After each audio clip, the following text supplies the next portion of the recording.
Welcome back to the Green Means Go channel. It's your host, me, and it's been a while since we've made a video of this nature. So I'm excited. I still want to bring you this type of content, even though the home run content has been very fun for me, and hopefully it's been fun for you. So two things. The first thing is I look greasy. I didn't shower. Some people were doing surgery on my bathtub today, and they said, oh, I can't use it for 24 hours. And I didn't shower before they got here. And that's on me. I take full responsibility, and now you guys get whatever this is. Me and my honest, true form. I have a receding hairline. Like, I just have to, I've always had a big forehead. We're, wowzers, brother. Not great. You know who doesn't have a receding hairline? Erin Dolan. And I want to make this very clear, that this video is going to be pessimistic in nature. I'm going to say things that are negative. I'm going to rant a little bit. And I need you to understand that this is not targeted at Erin Dolan in any way. I think that it is fantastic that Erin Dolan is in this position. I think it is great that Erin Dolan is able to live out her dream. She clearly loves sports. She clearly loves betting. She clearly is talented at this. People love watching her. People love hearing her. And I want it to be very known and very clear that this is in no way a slight to Erin Dolan. Please, okay? Nothing but respect for her and what she's doing. And as somebody who's trying to do the same type of thing, you know, I try to look out for people who I think have good intentions. So please, this is not a dig at her, but it is a dig at the idea. Here's the idea. Here is what is before us. Here's what's happening. ESPN is set to debut Erin Dolan as its new full-time in-game betting analyst for UFL coverage. Dolan will give picks, report on betting tickets and handle popular props, and give live updates during betting moments like the overhitting. Of course they use that. Of course that's their go-to in the write-up. And then there's a larger story below. I did not read the larger story, and that's, I think, irresponsible of me, but I don't think it's necessary for the making of this video. So what do I think? Do I think this is good or bad? I think this is bad. I think this is a net negative for society. I think this is a net negative for sports. And I think this is going to be something that starts about this big and is steadily grown into something that is consistent and constant across all major leagues and across all major events until there is more regulation. So first of all, what is my problem with this? My problem is that really at a fundamental baseline, this is going to encourage more betting. And I don't think more betting is the answer for most sports fans. I don't think I don't think when I look out at the landscape of sports fans who are 21 years old, I don't ever sit here and say, you know what they need to do more? And invest in these games financially. They need to wager more money on these games. Now, I think it's interesting that they're doing UFL. I'm sure there are restrictions and legalities as it relates to NBA, NFL, MLB that would make it impossible for her right now to do that and have that be in good faith. And I bet there's some laws about on the NFL side of things, not necessarily on the sports betting regulation side, but I bet the NFL is like, you know, we don't want to be included in that. So my guess is that is a piece of the puzzle for why they go UFL.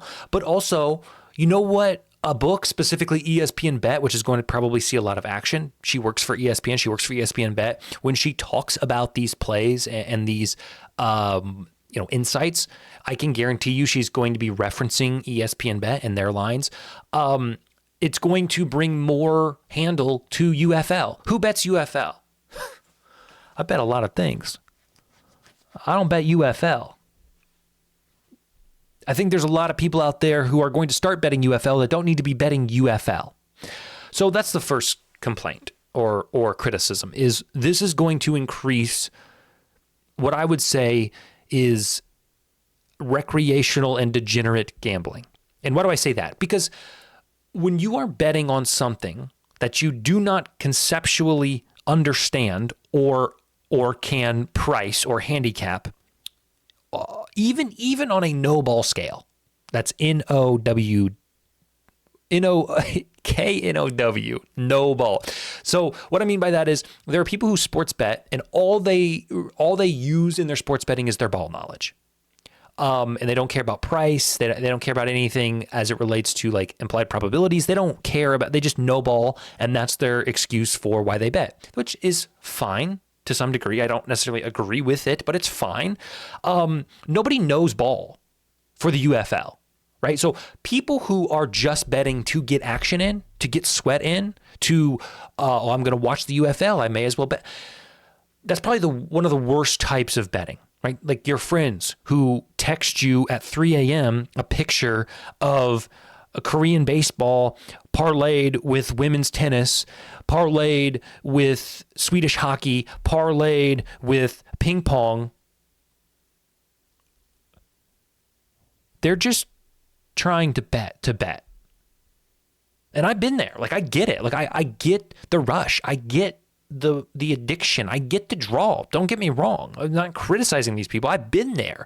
And to some degree, I am still there, right? Like baseball's on the day. You got a small slate, and I felt good after yesterday. I had a really good betting day yesterday, and I want to feel what it feels like to win again. And so I was looking at lines, and I didn't force anything. I made one bet outside my home run bets, made one bet today, but I wanted to make more, right? So it's hard. I get it. It's hard to stay diligent. This right here is not going to promote diligent, responsible gambling. Okay, so that's kind of my first overall thing. The second overall thing is she works for a sports book.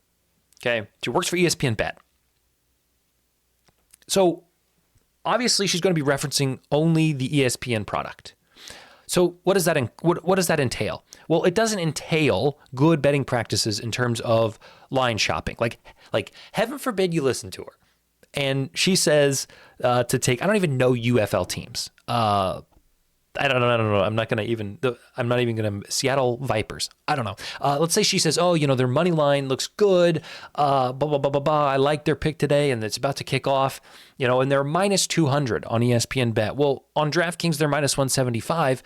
She's not going to encourage you. I like the Seattle Vipers today. Ladies and gentlemen, make sure you're getting the best price out there. Make sure you're paying the lowest juice possible. She's going to say, head on over to ESPNBet and bet the Seattle Vipers money line.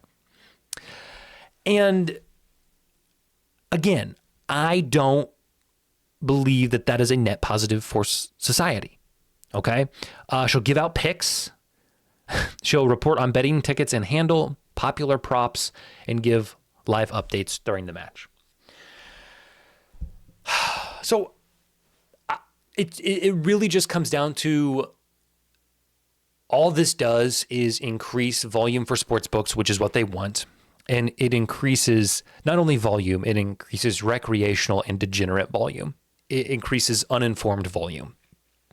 If Erin Dolan were to get on there and say, it's about time for kickoff, and I like the Seattle Vipers today. Unfortunately, though, they've seen some major steam. I got the price this morning at plus 150 or minus 150. But right now, you can get them at minus 200. I liked them at minus 150. In fact, I had them fair priced at minus 160. So really, lo and behold, then minus 200 is not a good price. I would actually call it negative EV. I wouldn't take it. But since I'm being paid to promote the product and the Seattle Vipers, go lock in your ticket, right? It just is going to be something that increases volume with no respect for price, for an edge. And I'm not saying that people have an edge on UFL. I'm not saying you necessarily need an edge to bet and enjoy betting. I'm not trying to be EV, complete stick up my rear individual. But if you want to sports bet and you want to be calculated and diligent and have a chance to win money, you need to start thinking about price. And I would love to know Erin Dolan's thoughts on that. I mean, truly, I would love to talk to Erin Dolan about it, either on the record or off the record. I think it would be interesting to hear someone who is clearly educated in the industry talk about how they factor in price and things. If only the Elf Show, worked at having meaningful conversations. Tis a shame. Tis a shame. What a fall from grace that has been. And that's not a diss at him. He's doing what he believes is right for content and growth, and it's working. And it's just unfortunately not something that I love consuming anymore. Anyway, I'm giving this a not so good out of 10. And I hope that this is not something we see progress into major sports. I hope this is not, because here's the thing. Here it is. This is the conclusion. This is the consensus. Anybody who cares about betting and is interested in betting and is going to be betting is already going to do it. All this is going to do, really, is, like I said, draw in more action, draw in more recreational action, and maybe even encourage people who are already interested to bet more than they would. And betting more than you normally would is the number one way your bankroll disappears. That's all. Love ya. We'll see you soon. And be blessed. Have a Merry Christmas. What the heck? It's April, you moron.